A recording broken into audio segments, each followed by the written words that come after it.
again. I was going to send you some more videos about sewing and ignore my cat. And then I thought, wait, how long can I send a video over text message to your type of phone? And it said that it can be 10 to 30 seconds.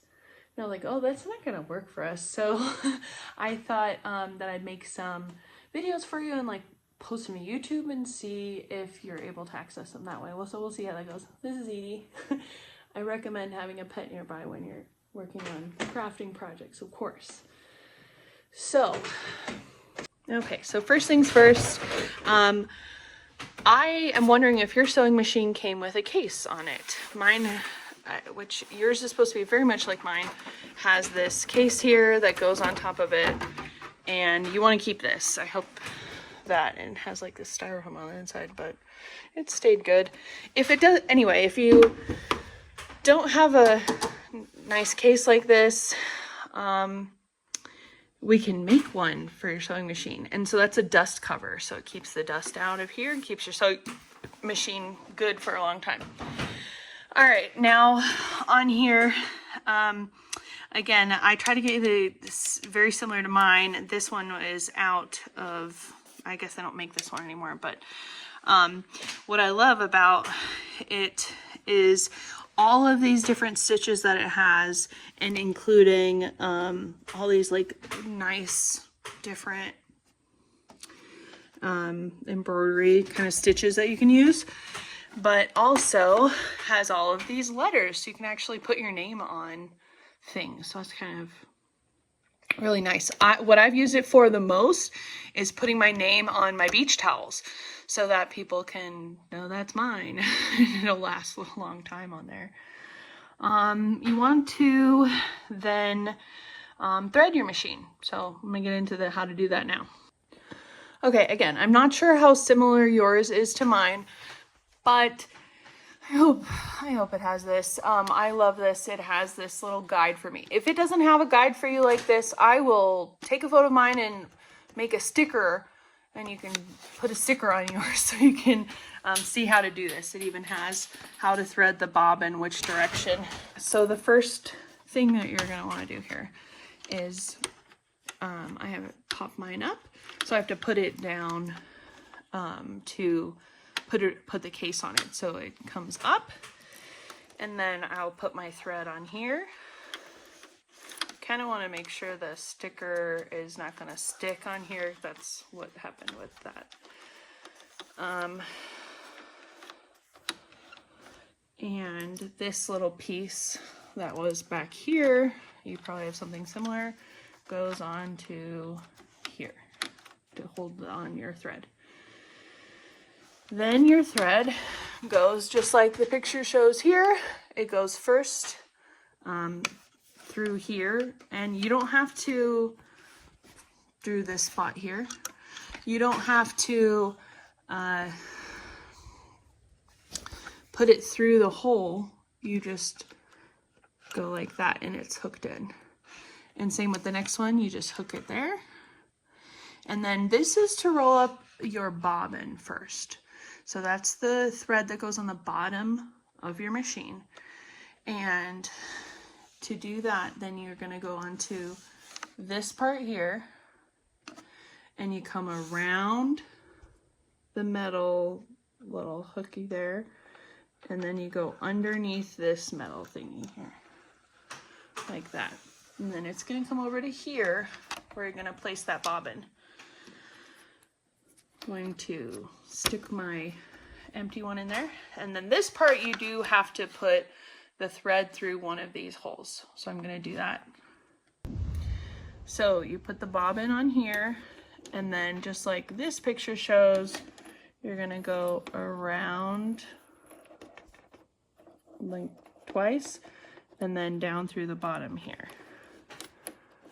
and over like that. And then you push this against here. And now with your machine on here, and it's plugged in, and I've got the foot here to step on. You're going to have it wind up this bobbin when you press on the foot.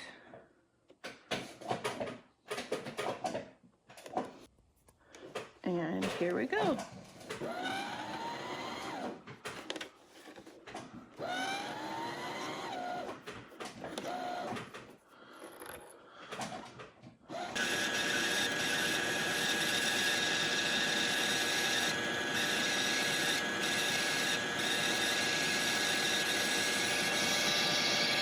And it'll just fill in there. Like so.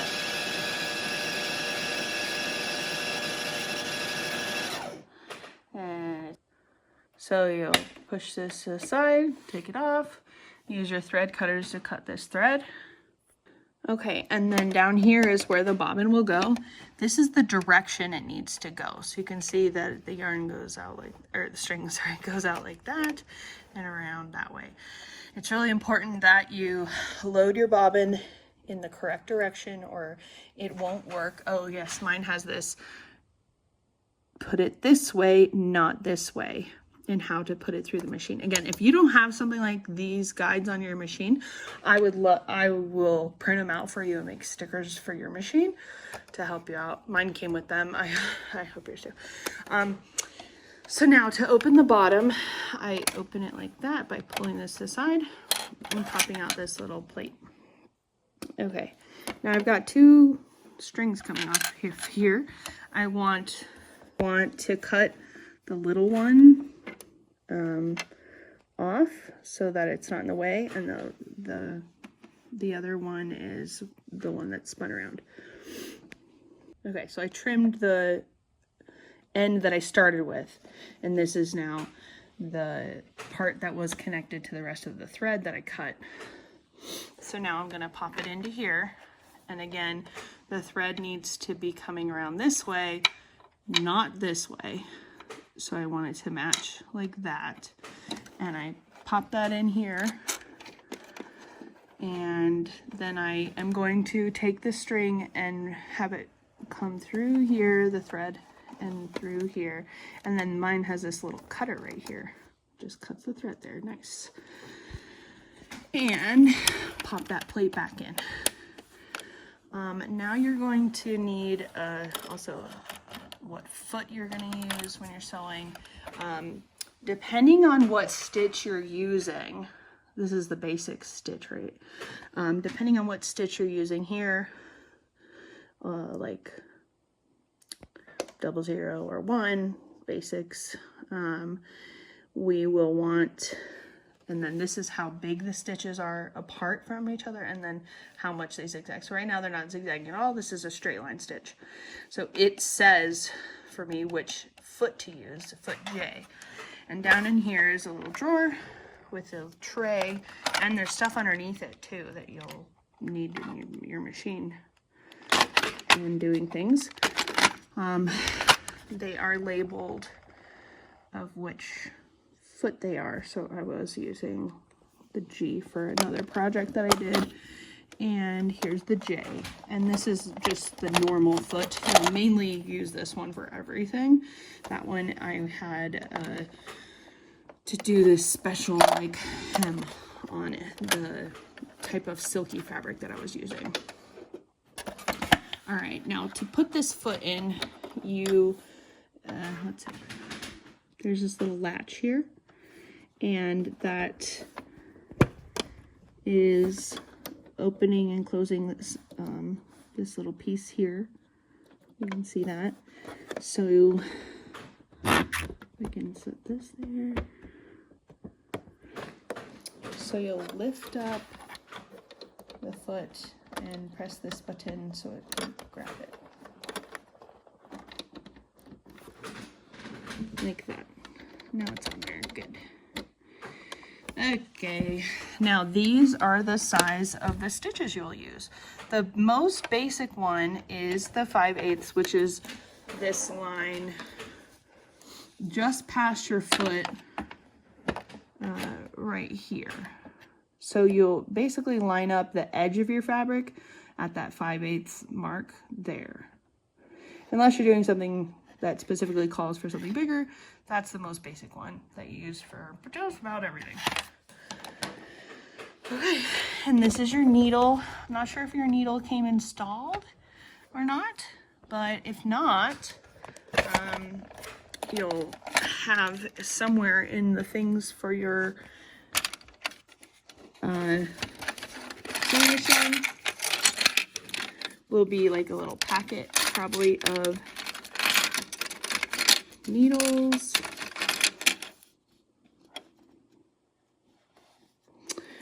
You can also buy these. Sometimes I break them. It just happens. Sometimes they get old, and sometimes you are doing a project and the stuff is too thick and it'll break your needle, and maybe you should use a different size needle. Like for thicker fabrics, there's different.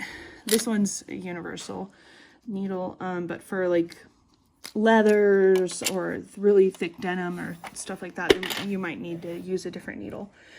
And you'll have something like this, which is a key to open up this needle drop. So you would unscrew this, and then the needle goes in with the flat side of the needle to the back. There's a flat side on, you can see it there on the bottom. There's a flat side, so that flat part would go towards the back of the machine, and that's the only way it fits in. And then you put it in, and then you tighten that little screw there. Okay, now we just have to thread the sewing machine on top. We have done the bottom, so here's the top one. So this was about the bobbin, as was this, but now we go down with it, coming down here to step 4, like, instead of skipping over to here. So we won't use this time. That's only for the bottom. So again, through here, and remember, you don't have to thread it, you can just hook it. And then same through here, hook it. But I like to pull on both sides to make sure it's actually hooked in there. Okay, it is. And then you come down here to where, again, mine is labeled number 3 here. Then you come up here, and on number 4, my needle's not in the right place right now. I want my needle to be up, so I'll use the wheel over here to maneuver the needle up, and this little hooky gadget in here up as well, so I can hook it on the thread. So in there,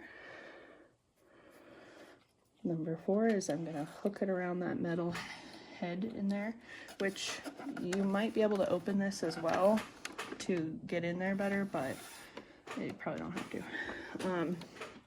Down to here, and number 5 is to hook down through here, through that little space, and then here's where you're going to thread it. Or we do have an automatic threader as well onto the machine, so it's kind of up to you. It doesn't always work that great, but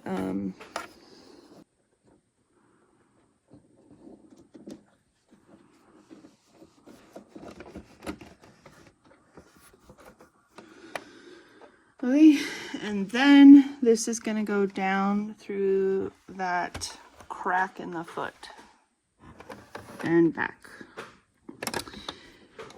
Then I will use the wheel on the side to push my needle down and pull up the bobbin on thread from the bottom. So the 2 threads work together to sew. And I'll show you on a scrap piece of fabric right now. So from now on, you're gonna know not to throw away any fabric ever, because it can always be used as scrap fabric, just to check if you did your sewing machine right before you get started on your project. So this is just a little piece of a old pillowcase that like had a hole in it. So I'm just gonna put it on here and put the needle down in it and make sure that I threaded this correctly and I put here. So I put the needle down, then I'm gonna put the foot down. That's this lever right here. It's important that you put the presser foot down because it has to do with the tension and holding the fabric down, and it won't work, and your stitches will be big and loopy and you'll have to take them out because they won't come out right. There's also a back stitch button that you'll want to start with. So when you start sewing, you want to just back stitch a little bit so that all of your stitches won't just unravel. And then you're going to get started. So you press on the foot and you can then say go backwards also. Now go forward and come through here. And when you get to the end, again, you want to go a little back stitch just to make sure that and use this hand to like guide your fabric. You make sure that your stitches aren't going to come undone. So let's see how we did. So now lift up the foot and take your fabric out. And you'll need your thread cutters, or your machine might have a little cutter that comes here, and you can just use that. Then you want to use some of those thread cutters I bought you to snip off the ends from the front. And here we are. We've got our little stitches. They look good on both sides.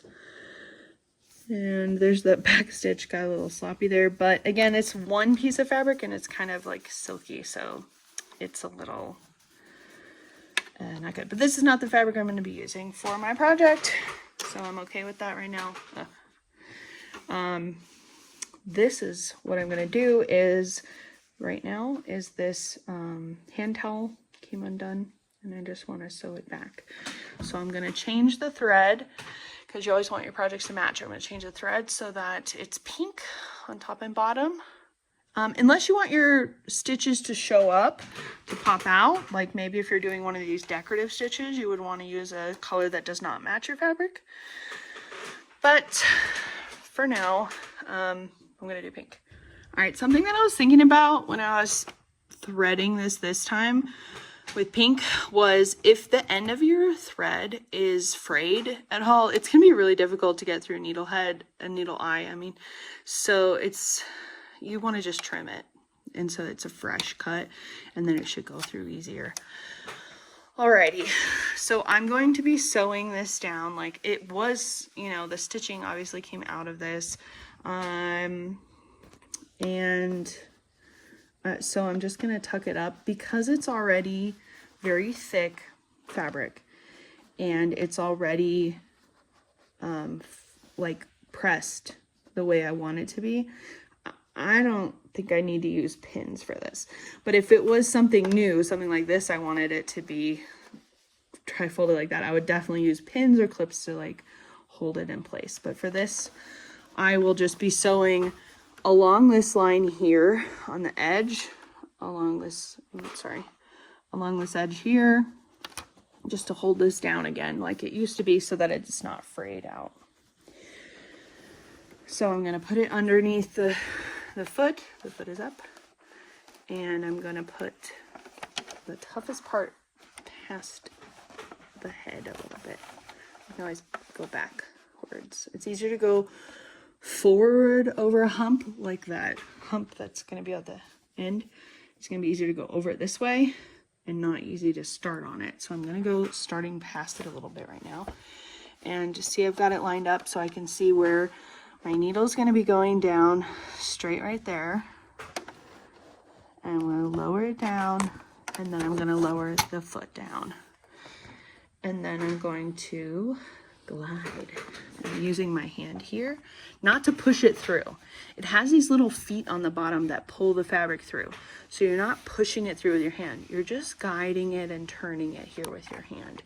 That was the biggest thing learning when I was starting out, was I thought you were pushing the fabric through, but you're not.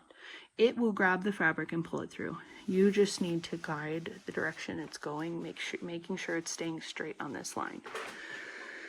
So here we go. Don't forget your back stitch, pressing that backwards button and going a little bit back. However heavy you press down on the foot is how fast you will go. And so if you don't want to start off really fast, don't just lightly tap on the petal.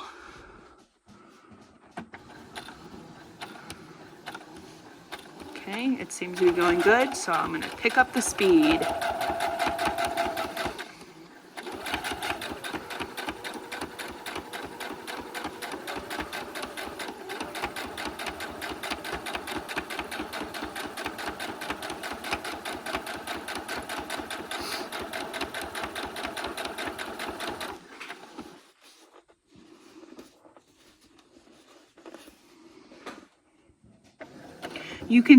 You can stop at any time. There's nothing that says you have to keep going the whole time. You can stop, you can take breaks, you can readjust. If you wanted to turn or do something else, you would lift up the presser foot and then adjust the fabric. And I'll show you that in another project, but for now, straight line.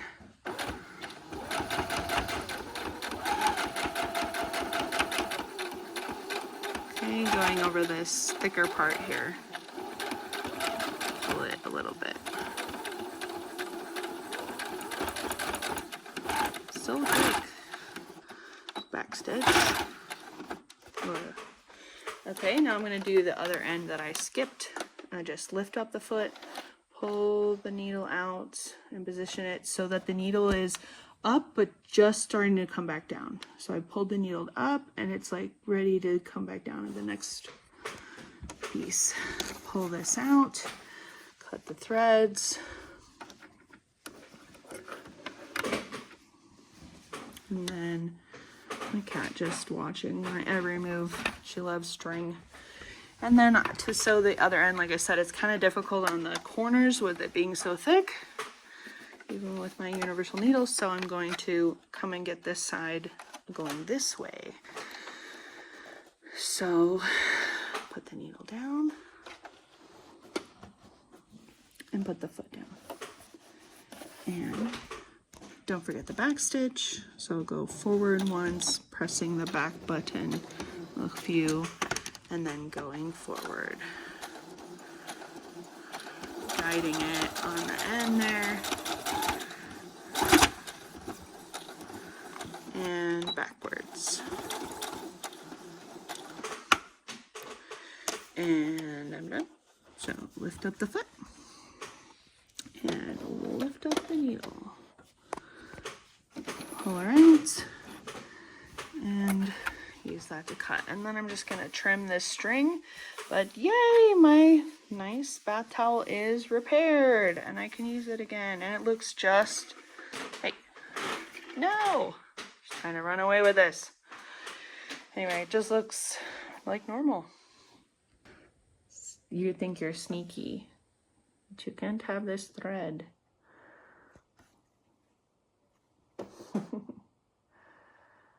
Why not?